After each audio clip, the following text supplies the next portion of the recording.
സാറേ, ശബരിമലയിലെ വിവാദങ്ങൾ അവസാനിക്കുന്നില്ല. ഇപ്പോൾ സ്വർണം പൂശിയ ദ്വാരപാലകരുടെ ചില വാർത്തകൾ അതൊക്കെയാണ് പറയുന്നത്. ശരിക്കും പറയാൻ ഈ ശബരിമല ഇത്രയും വിവാദ കേന്ദ്രമാക്കി മാറ്റുന്നതിന് പിന്നെ എന്തെങ്കിലും ഉദ്ദേശമുണ്ടോ?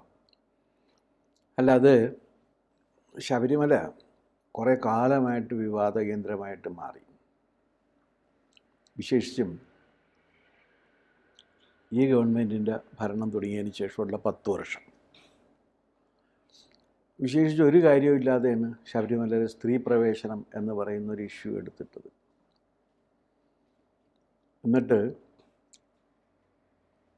നവോത്ഥാന മതൽ സംഘടിപ്പിച്ചു. ആ നവോത്ഥാന മതലിൽ പങ്കെടുത്തവരിൽ നല്ലൊരു ശതമാനം പേര് മുസ്ലിം സ്ത്രീകളായിരുന്നു.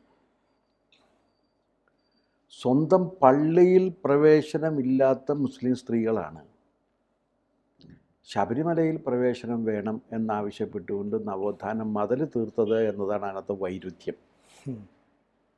ഇപ്പോഴും നിങ്ങൾ ഇവിടെയുള്ള മുസ്ലിം പള്ളികളിൽ സ്ത്രീകൾ വരുന്ന കണ്ടിട്ടുണ്ടോ? ഇല്ല. സ്ത്രീകൾക്ക് പ്രവേശനമില്ല. സ്വന്തം പിതാവോ ഭർത്താവോ മരിച്ചാൽ ഖബറടക്കുന്നിടത്തേക്ക് പോലും സ്ത്രീകൾക്ക് ഇല്ല, വരാൻ പറ്റില്ല. അതിൻ്റെ ആവശ്യമില്ല. കാരണം ഈ ഖബറിനകത്തേക്ക് അള്ളാഹ് മെസ്സഞ്ചർ അയക്കുന്ന സമയത്ത് ഇത് ചോദിക്കപ്പെടും. അതുകൊണ്ട് സ്ത്രീകൾ പാടില്ല എന്നുള്ളതാണ്. ഇത്രയേറെ സ്ത്രീകളോട് വിവേചനം നിലനിൽക്കുന്ന ഒരു മതമാണ് ഇസ്ലാം. ആ മതത്തിൽപ്പെട്ട സ്ത്രീകളാണ് നവോത്ഥാന മതലിൽ കൈപിടിച്ച് നിൽക്കാൻ വേണ്ടി എത്തിയത്. അവരിൽ നല്ല ശതമാനം പേര് എന്ന് പറഞ്ഞാൽ ഈ ജമാഅത്തെ ഇസ്ലാമിയിൽപ്പെട്ടവരും PDPയിൽപ്പെട്ടവരും പിന്നെ എന്താണ് ഈ ഇന്ത്യ മറ്റേ ഇതുണ്ടല്ലോ ഇപ്പോൾ നിരോധിക്കപ്പെട്ടിരിക്കുന്ന SDPI, പോപ്പുലർ ഫ്രണ്ട്, ഈ സംഘടനകളിൽപ്പെട്ട സ്ത്രീകളാണ് വന്നതെന്ന്. അവരുടെ എല്ലാവരുടെയും ലക്ഷ്യം ശബരിമലയുടെ ഒരു വ്യാപ്തി വർദ്ധിപ്പിക്കലാണ് എന്ന് പറഞ്ഞാൽ വിശ്വസിക്കാൻ എനിക്കായില്ല. കാരണം ശബരിമലയുടെ പ്രക്ഷോഭത്തിൽ പങ്കെടുത്ത് നവോത്ഥാന മതലിൽ പങ്കാളികളായവരിൽ നല്ലൊരു ശതമാനത്തിൻ്റെ ലക്ഷ്യം തന്നെ ശബരിമലയെ നശിപ്പിക്കലായിരുന്നു. അതെന്താ കാര്യം എന്ന് ചോദിച്ചു കഴിഞ്ഞാൽ, എല്ലാവരെയും ഒരുമിപ്പിക്കുന്ന ഒരു ഹൈന്ദവ ക്ഷേത്രം എന്ന ബഹുമതി ശബരിമലക്ക് അവകാശപ്പെട്ടതാണ്. വേറെ ഒരു ക്ഷേത്രത്തിനും അതില്ല. കാരണം ശബരിമലയിൽ പോകുമ്പോഴാണ് പുറത്ത് നിൽക്കുന്ന ആളും അയ്യപ്പനാണ്, അകത്തിരിക്കുന്ന ആളും അയ്യപ്പനാണ്. അയ്യപ്പനെ തൊഴുതിട്ടാണ് വരുന്നത്. കഴുത അയ്യപ്പൻ, പട്ടി അയ്യപ്പൻ, എലി അയ്യപ്പൻ, പുലി അയ്യപ്പൻ എല്ലാം അയ്യപ്പന്മാരാണ്. അങ്ങനെ പ്രപഞ്ചം മുഴുവൻ അയ്യപ്പമയമാണ് എന്ന് വിശ്വസിക്കുന്ന ഒരു ഇത്രയും വലിയ ആരാധകരുള്ള ഒരു ക്ഷേത്രം വേറെ ഇല്ല കേരളത്തിൽ. അപ്പോൾ കേരളത്തിൽ ഹിന്ദു ഐക്യത്തിൻ്റെ കൂടി പ്രതീകമാണ് ശബരിമല. അതുകൊണ്ടാണ് ഈ ശബരിമലക്കെതിരെ ഇന്ന് മാത്രമല്ല, നേരത്തെ 50-ൽ ശബരിമലക്കെതിരെ അറ്റാക്ക് ഉണ്ടായിരുന്നില്ലേ? അതെ. അന്ന് ശബരിമല ക്ഷേത്രം തീയിടുകയാണ് ചെയ്തത്. അന്ന് ശബരിമല ക്ഷേത്രം തീയിട്ട ആ കേസിൽ കുറ്റാരോപിതരാക്കപ്പെട്ടത് മധ്യ തിരുവിതാംകൂറിലെ പ്രമുഖരായ ക്രൈസ്തവ കുടുംബങ്ങളായിരുന്നു. കള്ളിവയലിൽ എന്നൊക്കെ പറയുന്ന വലിയ, ഇന്നുണ്ട് അവരുടെ വലിയ കുടുംബങ്ങളുണ്ട്, അവരായിരുന്നു. അവരെല്ലാം കൂടി അതിനകത്ത് പ്രതികളായിട്ട് വന്നത്. അപ്പോൾ ഈ ശബരിമലയോടുള്ള സമീപനം, അത് കഴിഞ്ഞിട്ടാണ് പിന്നെ നിലക്കൽ സമരം വരുന്നത്. ഈ ശബരിമലയുമായി ബന്ധപ്പെട്ട് കേരളത്തിലെ ഇതര മതസ്ഥർക്ക് ശബരിമലയോടുള്ള സമീപനത്തിൽ എന്നും ഒരു സംശയത്തിൻ്റെ നിഴൽ ബാക്കി വച്ചിട്ടുണ്ട്. പിന്നെ ഈ ദേവസ്വം ബോർഡിൻ്റെ ഭരണത്തിന് വലിയ കുഴപ്പമുള്ളത് എന്താണെന്ന് വെച്ചാൽ, ക്ഷേത്രങ്ങളിൽ പോലെ ഇത്രയേറെ അഴിമതി നടക്കുന്നൊരു സ്ഥലം വേറെ ഉണ്ടോ എന്ന് സംശയമാണ്. അതെന്താ കാര്യം എന്ന് വെച്ചാൽ, ഈ ഭണ്ഡാര വരവാണ്. എത്ര വന്നു എന്നുള്ള കാര്യം എണ്ണി തിട്ടപ്പെടുത്തുമ്പോൾ പറയുന്നത് മാത്രമാണ്. എണ്ണി തിട്ടപ്പെടുത്തുമ്പോൾ പറയുന്നവരുണ്ട്, എണ്ണാതെ തിട്ടപ്പെടുത്തി പറയുന്നവരുണ്ട്, അത് സ്വർണ്ണം അടിച്ചു മാറ്റുന്നവരുണ്ട്, വെള്ളി അടിച്ചു മാറ്റുന്നവരുണ്ട്. പിന്നെ അത് മാത്രമല്ല, ഭണ്ഡാരത്തിലിടേണ്ട പൈസ ഭണ്ഡാരത്തിലിടാതെ കയ്യിൽ വാങ്ങിക്കുന്നവരുണ്ട്. ഇങ്ങനെ ശബരിമല മാത്രമല്ല, എല്ലാ ക്ഷേത്രങ്ങളുമായി ബന്ധപ്പെട്ട് നിൽക്കുന്നവർക്കൊക്കെ ഈ അഴിമതിയുടെ ഒരു ഛായ അവരുടെ എല്ലാവരുടെയും മുഖത്ത് നമുക്ക് കാണാൻ കഴിയുന്നുണ്ട്. ദേവസ്വത്തിലെ ഭരണാധികാരികളാകുന്നവരിൽ എല്ലാവരും തന്നെ കൈക്കൂലിക്കാരാണെന്ന് ആക്ഷേപം വരുന്നത് അതുകൊണ്ടാണ്. എല്ലാവരും കൈക്കൂലിക്കാരാണെന്നൊരു ആക്ഷേപം ശരിയുമല്ല എന്ന് നമുക്കറിയാം. സത്യസന്ധമായിട്ടുള്ള ഒരുപാട് പേര് അതിനകത്തുണ്ടാകും. ആ സത്യസന്ധരായിട്ടുള്ള മനുഷ്യരുണ്ടെങ്കിൽ ശരിയാണ്, ആക്ഷേപത്തിനൊരു കുറവുമില്ല. പിന്നെ ഈ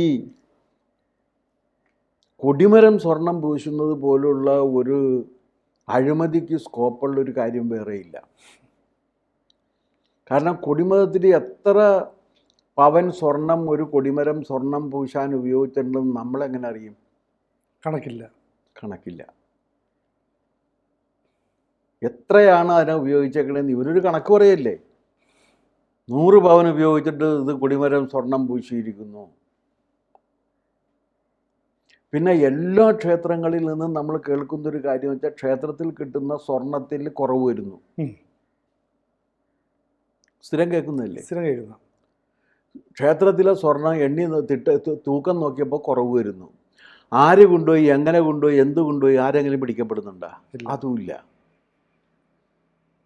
അപ്പോൾ ഈ പശ്ചാത്തലമൊക്കെ ഉണ്ട്. അപ്പോഴാണ് ഇത് ഇപ്പോൾ വന്നിരിക്കുന്നത്. അത് സ്വർണം പൂശാൻ തമിഴ്നാട്ടിലേക്ക് കൊണ്ടുപോയി. എന്താ ഇവിടെയൊന്നും ആരുമില്ലേ?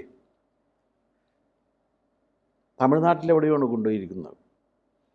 ഇപ്പോൾ പറയണത് അത് മുഴുവൻ സ്വർണം പൂശാൻ വേണ്ടിയിട്ടുള്ള സ്വർണ്ണമൊക്കെ കളഞ്ഞിട്ട് പുതുതായിട്ട് പൂശാനുള്ള ഏർപ്പാടാക്കി. അത് കാരണം പഴയ രീതിയിൽ അതിനെ കൊണ്ടുവരാൻ പറ്റില്ലെന്നാണ്. 2 ദിവസം കൊണ്ട് സംഭവിച്ചേക്കണാണ് ഇതൊക്കെ. അതിലൊക്കെ ഒരു അവിശ്വസനീയതയുണ്ട്. സാർ, ഇത് നേരത്തെ പറഞ്ഞതുമായിട്ട് കണക്ട് ചെയ്ത് നോക്കുകയാണെങ്കിൽ ഈ ക്ഷേത്രങ്ങളുടെയൊക്കെ ഭരണത്തിൻ്റെ തലപ്പത്തേക്ക് എത്തുമ്പോൾ അവിശ്വാസികളായ പെട്ടെന്ന് കമ്മ്യൂണിസ്റ്റുകളായിട്ടുള്ള കുറേ ആളുകളൊക്കെ വരുന്നുണ്ട്. അപ്പോൾ അവർക്ക് ഈ ക്ഷേത്രത്തിൻ്റെ വികസനമല്ല താല്പര്യം. അപ്പോൾ അമ്പലങ്ങളെ തകർക്കാൻ ശ്രമിക്കുന്നവരും ഇതിൻ്റെ കൂട്ടത്തിലുണ്ട്, അതിലൂടെ പണം സമ്പാദിക്കാൻ ശ്രമിക്കുന്നവരുണ്ട്. ഇതാണ് ശബരിമല മുതൽ സാറ് പറഞ്ഞ പോലെ ഓരോ ക്ഷേത്രങ്ങളുടെയും കാര്യത്തിൽ സംഭവിച്ചത്. അല്ല, ഈ ശബരിമലയിൽ ഇവർ ഇത്രയൊക്കെ ചെയ്തിട്ട് എനിക്ക് ചോദിക്കാനുള്ള ഒറ്റ ചോദ്യമുള്ളൂ. ഇപ്പോൾ ശബരിമലയുടെ വികസനത്തിന് വേണ്ടിയിട്ടാണല്ലോ ചെയ്യാൻ പോകുന്നത്. ഇപ്പോൾ ശബരിമല അയ്യപ്പ സംഗമം, ആഗോള അയ്യപ്പ സംഗമം സംഘടിപ്പിക്കുകയാണ്. അതെ, ലക്ഷ്യം ശബരിമലയുടെ വികസനമാണ്. അതെ, നല്ല കാര്യമാണ്. ശബരിമല വികസിക്കട്ടെ. അവിടെ വരുന്ന ഈ അയ്യപ്പ ഭക്തർക്ക് മലമൂത്ര വിസർജനം ചെയ്യാനുള്ളൊരു സൗകര്യം പ്രാഥമികമായിട്ടൊന്നും ഉണ്ടാക്കട്ടെ. തീർച്ചയായിട്ടും വേണം. അതില്ല. ഇവരുടെ വാഹനങ്ങൾ പാർക്ക് ചെയ്യുന്നതിനൊരു സംവിധാനം ഉണ്ടാക്കട്ടെ. അതില്ല. ശബരിമലയിലെന്ന് പറഞ്ഞാൽ ശബരിമലയിൽ ഇവരുടെ ആരുടെയും കാശെടുത്ത് സർക്കാരിൻ്റെ 10 പൈസ അതിനകത്തില്ലല്ലോ. ഇല്ല. അയ്യപ്പ ഭക്തരെ കൊണ്ടുവന്ന് ചൊരിഞ്ഞിടുന്ന കാശാണല്ലോ ഉള്ളത്. അതെ. അതിൽ നിന്നാണ് സർക്കാരിൻ്റെ ഒരുപാട് മേഖലകളിലുള്ളവർ ഇതിൽ നിന്ന് കാശ് എടുത്തുകൊണ്ടിരിക്കുന്നുണ്ട്. എത്രയാണ് അഡ്മിനിസ്ട്രേറ്റീവ് സംവിധാനം അതിൻ്റെ പിന്നിലിരിക്കുന്നത്? എത്രയാണ് സർക്കാരിൻ്റെ സംവിധാനങ്ങൾ വരുന്നത്? ഇവരൊക്കെ കാശ് അതിൽ നിന്ന് എടുക്കുന്നുണ്ട്. അതെ, നിയമപരമായി തന്നെ. നിയമരഹിതമായും ഒരുപാട് പൈസ എടുക്കുന്നുണ്ട് അതിനകത്ത്. അതിനേക്കാൾ എല്ലാം ഉപരിയായിട്ടുള്ളൊരു കാര്യം എന്ന് വെച്ച് കഴിഞ്ഞാൽ ക്ഷേത്ര ആചാര അനുഷ്ഠാനങ്ങളിൽ വിശ്വാസമില്ലാത്തവൻ ക്ഷേത്രം ഭരിക്കാൻ പോകുന്നത് എന്തിനാണ്? വരുമാനത്തിൽ കണ്ടുവച്ചായിരിക്കും. അതായത് ജനാധിപത്യ സംവിധാനത്തിലും ഭരണഘടനയിലും വിശ്വാസമില്ലാത്തവൻ തിരഞ്ഞെടുപ്പിന് മത്സരിച്ച് മന്ത്രിയാകാൻ പോകുന്നത് ശരിയാണോ? അല്ല. നമ്മളെല്ലാം സമ്മതിക്കും. അതേ സംഗതി തന്നെയല്ലേ ഇവിടെ ക്ഷേത്ര ആചാര അനുഷ്ഠാനങ്ങളിലും ദൈവത്തിലും വിശ്വാസമില്ലാത്തവൻ ക്ഷേത്രം ഭരിക്കാൻ പോകുന്നത്? അതെ. കമ്മ്യൂണിസ്റ്റുകാർ ഭരണത്തിൽ വരുമ്പോഴെന്നും ഈശ്വരവിശ്വാസികളല്ല ക്ഷേത്രം ഭരിക്കുന്നത്. ക്ഷേത്ര ആചാര അനുഷ്ഠാനങ്ങൾ അവർ പാലിക്കാറില്ല. എന്തിനേറെ പറയുന്നു, ഒരു ഈശ്വര പ്രാർത്ഥന ചെല്ലുന്ന സമയത്ത് എല്ലാവരും എഴുന്നേറ്റ് നിൽക്കുകയാണെങ്കിൽ പ്രതിഷേധിക്കാൻ വേണ്ടി ഇരിക്കുന്ന മുഖ്യമന്ത്രിയുള്ള രാജ്യമാണിത്. ഈ അടുത്ത് കണ്ടല്ലോ. എന്ത് ചെയ്യും ഇവരാണോ ഇതൊക്കെ സംരക്ഷിക്കാൻ വേണ്ടി പോകുന്നവർ? അപ്പോൾ ഇപ്പോൾ എന്താ സംഭവിച്ചതെന്ന് വെച്ച് കഴിഞ്ഞാൽ ഈ സാധനം എന്തിനു കൊണ്ടുപോയി? അതിനൊരു സംവിധാനം വേണ്ടേ? ക്ഷേത്രം നട അടച്ച് 2-ാം ദിവസം പിറ്റേ ദിവസം ഇത് ഇളക്കിക്കൊണ്ടുപോവുകയാണ്. എത്ര പവൻ അതിനകത്ത് എടുത്തു എന്നും എത്ര പവൻ അതിനകത്ത് ചേർത്തു എന്നും ശാസ്ത്രീയമായിട്ട് അറിയാൻ ഒരു മാർഗവുമില്ല. ആർക്കിമിഡീസ് പ്രിൻസിപ്പിൾ ഉപയോഗിച്ച് അറിയാൻ കഴിയുമെന്നാണ് പറയുന്നത്. കൊടിമരം അവിടെ പണിത് വെച്ചിട്ടുണ്ടെങ്കിൽ നമുക്ക് ആർക്കിമിഡീസ് പ്രിൻസിപ്പിൾ ഉപയോഗിക്കാൻ പറ്റുമോ? പറ്റില്ല. ഒരു ആർക്കിമിഡീസ് പ്രിൻസിപ്പിൾ ഉപയോഗിച്ചാലും തിരിച്ചറിയാൻ കഴിയില്ല എന്ന് ഉറപ്പുള്ളവരാണ് ഈ കൊടിമരം സ്വർണം പൂശാനും ഓട് സ്വർണം പൂശാനും ഇത് സ്വർണം പൂശാനും പിന്നെ 18-ാം പടി സ്വർണം പൂശാനും ഒക്കെ ആയിട്ട് വരുന്നവർക്കൊക്കെ ഈ ഒരു സംഗതി ഉണ്ട്. സ്വർണ്ണമല്ല അവർ ചെയ്യുന്നത്, സ്വർണം പൂശലാണ്. എത്ര പൂശിയെന്ന് കണക്കുണ്ടാകില്ല. അപ്പോൾ ഇപ്പോൾ ഈ കൊണ്ടുപോയിരിക്കുന്ന ഈ ക്ഷേത്ര ദ്വാരപാലകരുടെ ഇല്ലേ, ക്ഷേത്ര ദ്വാരപാലകരുടെ ഈ പ്രതിമകൾ, ഈ ബിംബങ്ങൾ, ഇത് കൊണ്ടുപോയിട്ടുണ്ടെങ്കിൽ അതിൽ എത്ര സ്വർണം എങ്ങോട്ടൊക്കെ പോകും എന്നുള്ള കാര്യത്തെക്കുറിച്ച് തീർച്ചയായിട്ടും ജനങ്ങൾക്ക് സംശയമുണ്ട്, അവ്യക്തതയുണ്ട്. അവരെത്ര സത്യസന്ധരാണ് എന്ന് പറഞ്ഞാലും ശരിയാണ്, ജനങ്ങളുടെ മനസ്സിൽ നിന്ന് പോകുന്നില്ല. എന്താ കാരണം? ക്ഷേത്രവുമായി ബന്ധപ്പെട്ടുള്ള പണമിടപാടുകളിലൊക്കെ ഒരു തരത്തിലല്ലെങ്കിൽ മറ്റൊരു തരത്തിൽ അഴിമതി നടന്നുകൊണ്ടിരിക്കുന്നു എന്ന് ജനങ്ങൾ പൊതുവെ വിശ്വസിക്കുന്നുണ്ട്. പിന്നെ എന്നിട്ട് എന്തിന് കാശ് കൊടുക്കണമെന്ന് ചോദിച്ചു കഴിഞ്ഞാൽ അവരവരുടെ ആ കാശ് അവിടെ ഇടുന്നതോടുകൂടി അവരുടെ ഭക്തൻ്റെ ഉത്തരവാദിത്തം കഴിഞ്ഞു. അതെടുത്ത് മാറ്റി ഉപയോഗിക്കുക എന്നുള്ളതാണ്. ഈ ശബരിമലയിൽ ഇങ്ങനെ പൈസ എടുത്ത് എറിയും അവർ. കണ്ടിട്ടുണ്ട്, പോയിട്ടുള്ളവർക്ക് അറിയാൻ പറ്റും. വരുന്ന ഭക്തർ കാശെടുത്ത് എറിയും. എത്ര എറിഞ്ഞു, എങ്ങനെ എറിഞ്ഞു എന്ന് ആരറിയും? ഇത് കൃത്യമായിട്ട് എണ്ണ തിട്ടപ്പെടുത്തി വെക്കുന്ന ഒരു രീതിയുണ്ടോ? ഇല്ല. അപ്പോൾ അതുകൊണ്ട് ഇപ്പം ഹൈക്കോടതി നേരിട്ട് ഇടപെട്ടിട്ടാണെന്നാണ് ഇതിൻ്റെ നിയന്ത്രണമൊക്കെ നടത്തുന്നത്. അതിനകത്തൊരു കുഴപ്പമുണ്ട്. ഒരു ക്ഷേത്രത്തിൻ്റെ ഭരണം കോടതിയുടെ ഉത്തരവാദിത്വമാണെന്നൊരു ചോദ്യം വരില്ലേ? അതെ.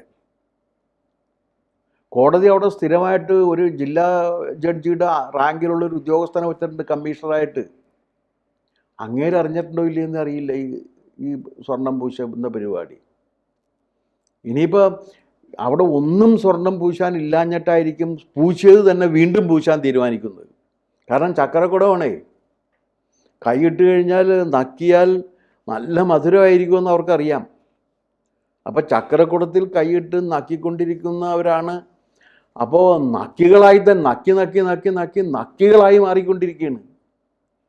ചുരുക്കം പറഞ്ഞാൽ ഈ അമ്പലങ്ങളെ തകർക്കുന്നത് ആരുടെ അജണ്ടയാണ് എന്നുള്ളതാണ് ഇനി അറിയാനുള്ളത്. അതെ, അജണ്ട ഉണ്ട് എന്നുള്ള കാര്യം ഉറപ്പാണ്. അതിനകത്ത് ആരൊക്കെ ഉണ്ട് എന്നുള്ള കാര്യം നമ്മൾ അന്വേഷിക്കേണ്ടതാണ്. വരട്ടെ. ഓക്കെ. കൂടുതൽ വാർത്തകളും വിശേഷങ്ങളും നിങ്ങളിലേക്ക് എത്താൻ ABC മലയാളം സബ്സ്ക്രൈബ് ചെയ്യുക, ബെൽബട്ടനും അമർത്തുക.